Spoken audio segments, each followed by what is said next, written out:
ဒီ rock band ကြီးရဲ့ logo ကိုဒီဇိုင်းဆွဲခဲ့တဲ့သူကသူတို့ရဲ့ frontman ကြီးကိုယ်တိုင်ပါပဲတဲ့ Freddie Mercury ဆိုတာနဲ့အားလုံးက influential ဖြစ်ပြီးတော့အရန်ကိုအောင်မြင်တဲ့ Queen ဆိုတဲ့ rock band ရဲ့ frontman ဖြစ်ပြီးတော့ rock history မှာဆိုရင်လည်း influential ရှိတဲ့ rock star တယောက်ဖြစ်လူတွေကသိကြပါတယ်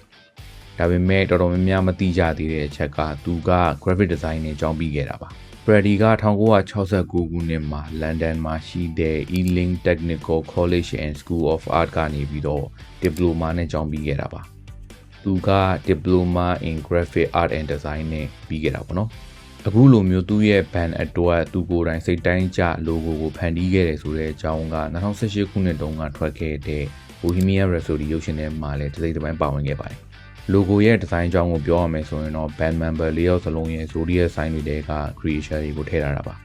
။ John Deacon နဲ့ Roger Taylor တို့က Leo ဖြစ်တဲ့အတွက်ကြောင့်မို့လို့ချင်းလေးနှစ်ကောင်ပါမယ်။ပြီးတော့ Brian May က Cancer ဆိုတော့ကနန်းလဲပါပါတယ်။ Freddie Mercury ကိုယ်တိုင်ကတော့ Virgo ဖြစ်တဲ့အတွက်ကြောင့်မို့လို့ Fairies လေး2ယောက်ထည့်ထားပါတယ်။အဲ့ဒါတွေပြီးသွားတော့ band ရဲ့နာမည်က Queen ဖြစ်တဲ့အတွက်ကြောင့်မို့လို့ Q shape လေးပါပြီးတော့အပေါ်မှာ Phoenix နဲ့အောက်မှာ Therapu တို့ကိုလည်းထည့်ထားပါသေးတယ်